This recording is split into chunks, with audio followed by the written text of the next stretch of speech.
Let me say hello to everyone. Hello.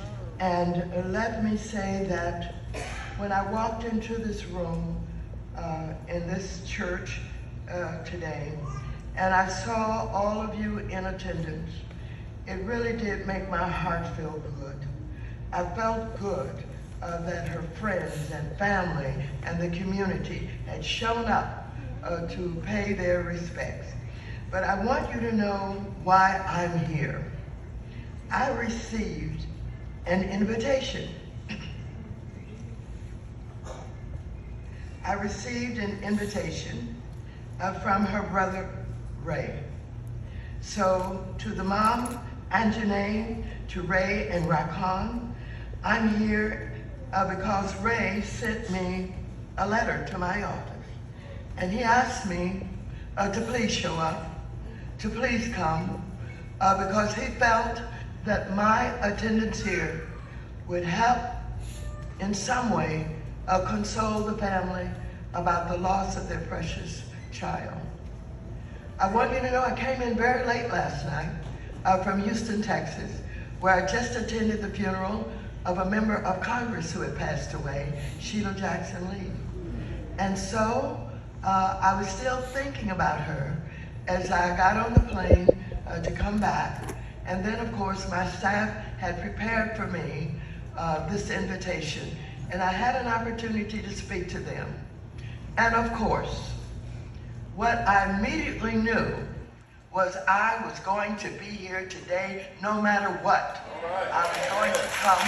That's And right. I'm going to say a few words to the family. So to Auntie, to Ray and Raejonette, I want you to accept my heartfelt condolences for the untimely loss of your beloved daughter and sister, Raejonette Morgan. From what I have learned, Raejonette was a bright young woman who was taking positive and meaningful steps toward reaching her full potential as a valiant member of our community. Her spirit and presence will remain in the hearts of all who knew her. And so I pray you hold on to all the love, all the good times, the moments of joy and laughter you shared with Raejonette to help carry you through this painful period. It is to all of you that cherish her memory that Raejonette will live on. I'm pleased that the sheriff is here. It is highly unusual. It may be the first time in the history of this county that a sheriff has shown up at a killing like this. So I would like to recognize the sheriff and say thank you for being here, and thank you because as I looked at what you said when you were running for office about what your priorities would be, you indicated that one of your priorities was going to be to reduce crime and to deal with homelessness, and on and on and on. You had a great platform. Your presence here today speaks to the platform. Give the sheriff a big round of applause.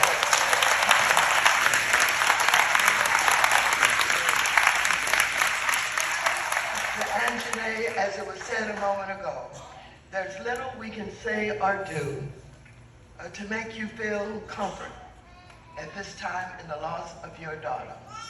But I want you to know that there are some of us in the Congress of the United States have legislation and continue to develop legislation to get rid of guns in this country, to get rid of the way that guns are sold.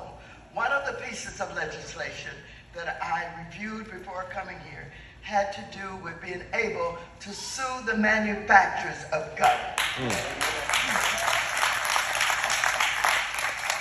We have too many guns on our street.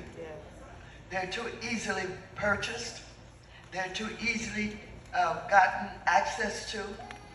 Oftentimes, people did not have to identify themselves, did not have background checks. We're working on all of these issues.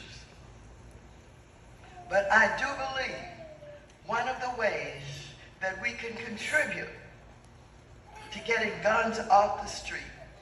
If you know about guns in the house, and even if you believe in the Second Amendment, they should be locked down. They should not be open in ways that young people can have access to them. So that's one thing that can be done. Parents, if there's a gun in the house that you find that one of your young people have gotten access to, you don't know why, you don't know what they intend to do, take the gun and hide it. I found a gun in my house. I didn't know who had brought it in, but it's not there anymore. I didn't ask anybody. I didn't ask permission to get rid of it, but I got rid of the gun. Get rid of the gun if they're in your house. And don't let any young person talk you into getting a gun for them. We see a lot of that where parents have purchased guns because the children told them that they had to have them for protection. We know that there's too much gun violence, and we know that our children want to be safe, but do not purchase a gun thinking that's going to cause safety in your family, in the community, because guns beget guns. When there are guns, other guns show up. And so let's be as cautious, as sensible as we can be. Well, I want you to know Raejonette was in school, so that tells me a lot about her. Seeking her education so that she can have a career and a lifestyle that we all deserve to have, a good quality of life. I became an elected official because I sincerely believe that we all deserve to have a good quality of life. We deserve to have good careers. We deserve to have good homes. We deserve to be safe in our community. And I do believe that it is possible.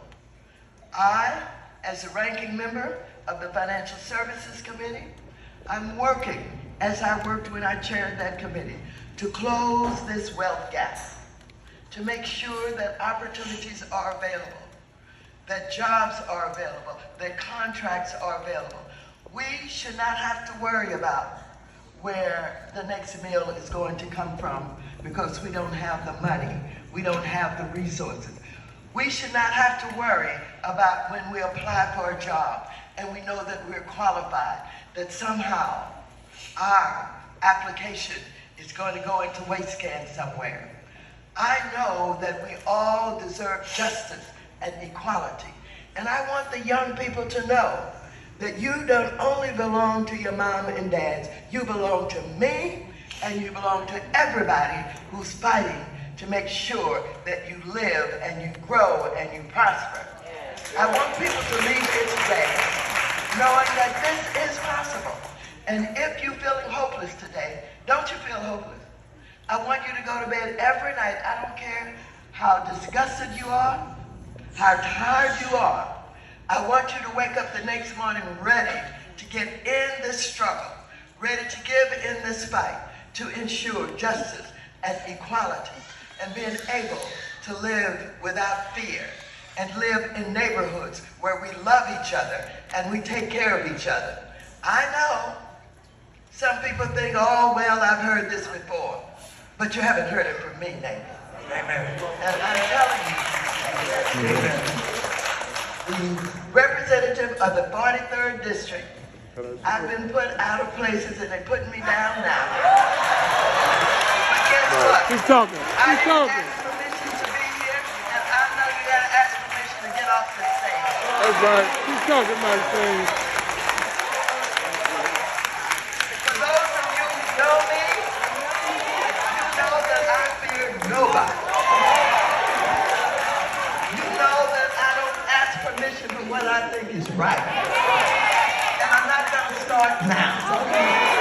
But I wanna thank you, Ray, for inviting me. You can count on me. You call my office. I'll walk the streets with you. I'll knock on doors with you. This is Auntie Maxine.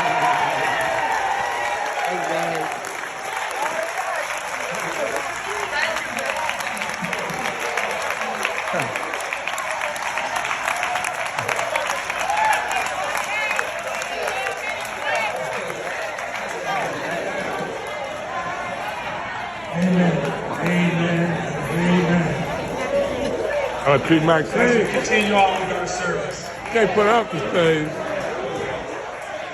we have a musical selection from Miss Dee Dee. And after the musical selection, the next voice you will hear is from Pastor Reggie Spearman as he provides our eulogy for today.